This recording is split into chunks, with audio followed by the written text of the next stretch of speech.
Hola amigos, bienvenidos a Dios Comics. Aquí les traigo The Infernal Hulk número 6, con guión de Philip Kennedy Johnson y arte de Adam Gorham. Aquí está la lista de reproducción. Espero que les guste. La historia empieza en las montañas Apalaches, en la ciudad viviente, la Living City. Monstruos colosales y un ejército de soldados zombies aguardan la señal de batalla.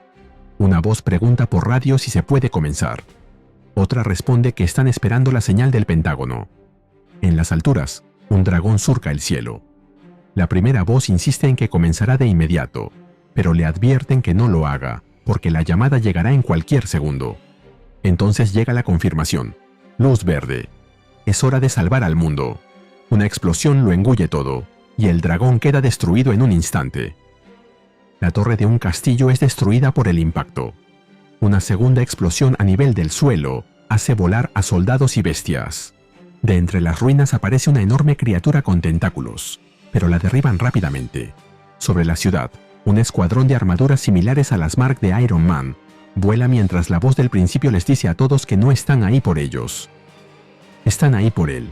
Quien lo dice es Tony Stark, en una versión modificada de la Hulkbuster, cubierta de púas, con un halo y unas alas de energía luminosa.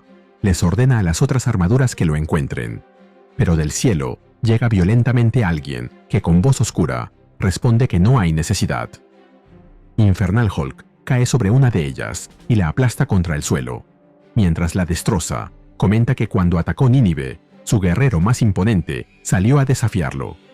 Un mortal llamado Sennacherib.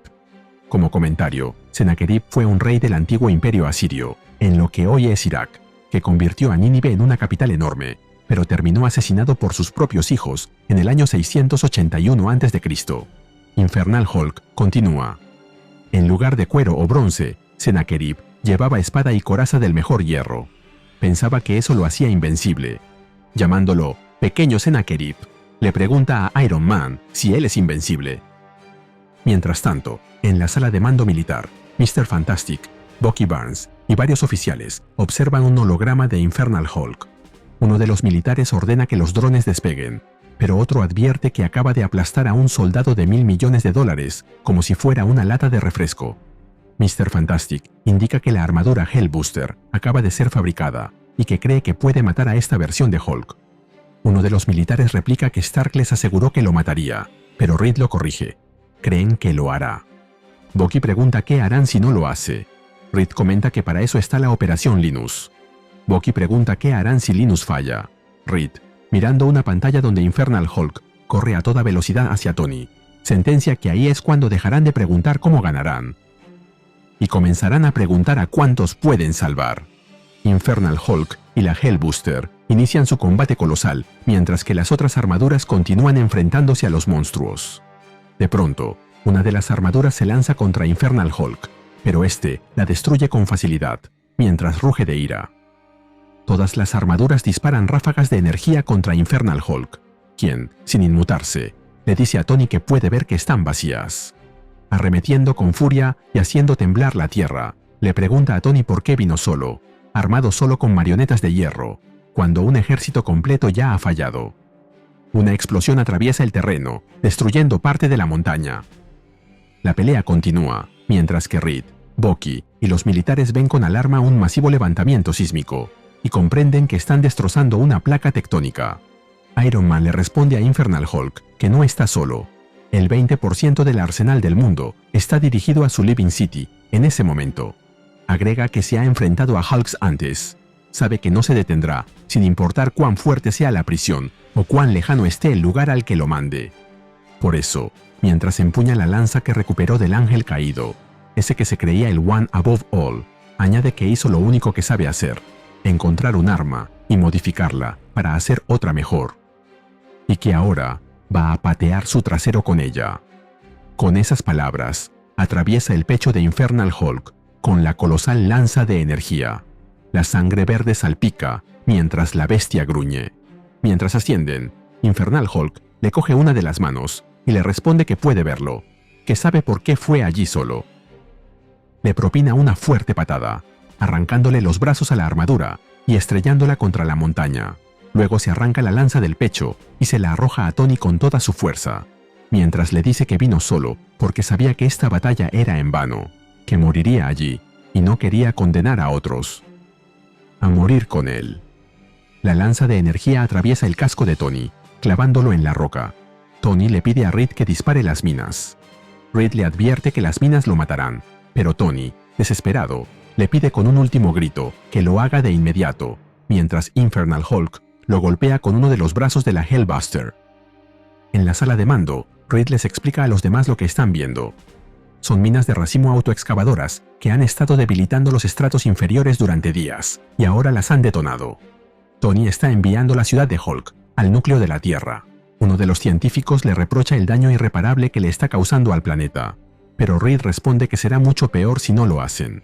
Por su parte, Tony, cayendo junto a Infernal Hulk hacia el núcleo ardiente, se jacta de que rompió su pequeña fortaleza. Su ejército se ha ido y su ciudad está en el suelo. Infernal Hulk le revela una aterradora verdad. La ciudad viviente es un Elder God. Cologoltia, del Volantine Choir, su santuario eterno, no puede morir, así que no puede hacerles daño allí. Soldados y monstruos se precipitan hacia el abismo de fuego, pero Tony se eleva en el último momento y le pide a Reed que dispare todo lo que queda, que active a Linus. Reed le responde que ya han golpeado demasiado fuerte, que la tierra se está rompiendo, pero Tony le pide por amor a Dios que lo haga, que dispare. Infernal Hulk observa a Tony alejarse con una sonrisa espeluznante y le recuerda que no puede matarlos allí. Él aseguraba que esa guerra había terminado, y tenía razón. Mientras tanto, en el espacio, un satélite militar dispara un potente haz de luz. En respuesta, algo se levanta alrededor de la ciudad y la envuelve por completo, protegiéndola. Por la radio le preguntan a Tony qué ocurre, porque los satélites están captando mucha interferencia. Le preguntan qué está observando allí abajo, pero Tony no responde. Solo levanta la mirada, y luego todo queda envuelto en una luz blanca brillante. Si aprecias lo que hacemos en Griose Comics, regálame un me gusta, suscríbete y activa la campanita. Gracias. Saludos a Lorena López F, L3GM. La sala de control rebosa de tensión. Todos observan horrorizados las pantallas y comentan que acaban de matar a Iron Man. Pero recuerdan que Iron Man conocía los riesgos y que él mismo dio la orden. Un científico estalla, alertando de que cambiaron el curso del río Kentucky y exige evacuación inmediata. Uno de los militares pregunta cuándo tendrán una imagen clara, pero otro le responde que no lo saben, ya que nunca habían disparado un arma igual. Bucky interrumpe y señala que la ciudad todavía está ahí. Reed interviene y pide acercar la imagen. La pantalla revela dos figuras aladas que vuelan cargando un cuerpo inmóvil. Viendo de quién se trata, todos comprenden que ahora están en una guerra de verdad. La imagen se acerca y se ve a Tony siendo cargado por dos de sus antiguas armaduras, ahora a las órdenes de Infernal Hulk. Bucky comenta que ahora luchan por la supervivencia de la humanidad y que se quedaron sin opciones. Deben encontrar la manera de matar a Hulk, o la humanidad llegará a su fin con ellos. Nos movemos a algún lugar en West Virginia. En un taller, dos mecánicos trabajan de noche. Un policía les ordena retirarse por seguridad, advirtiendo que la zona es peligrosa tras el anochecer. June se limpia las manos con un trapo y le avisa a Johnny que terminará el auto de Christie a primera hora de la mañana. Tras despedirse, se aleja a recoger sus cosas, mientras Johnny desafía a Tim, negándose a cumplir el toque de queda. Tim le recuerda que solo buscan protegerlo para que no termine como los recientes cadáveres destrozados, pero Johnny replica que las medidas policiales asustan más a la gente que esos cuerpos. June guarda un termo en su mochila con el escudo del Capitán América, dentro de la que se ve un bodoque de piel. Como comentario, parece que June es Charlie Tidwell, a quien vimos en la serie anterior de The Incredible Hulk. Si no la conoces, te cuento que, después de ser poseída por Lycana, Charlie empezó a transformarse en una mujer lobo para ayudar a Hulk, pero cada vez que lo hace, renueva su piel por completo. También puede adoptar la apariencia de otras personas. Eso debe explicar por qué se ve diferente.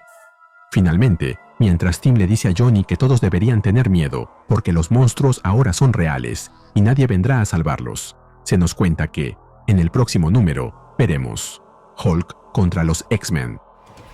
Hola de nuevo, amigos. Aquí les comparto mi opinión del número.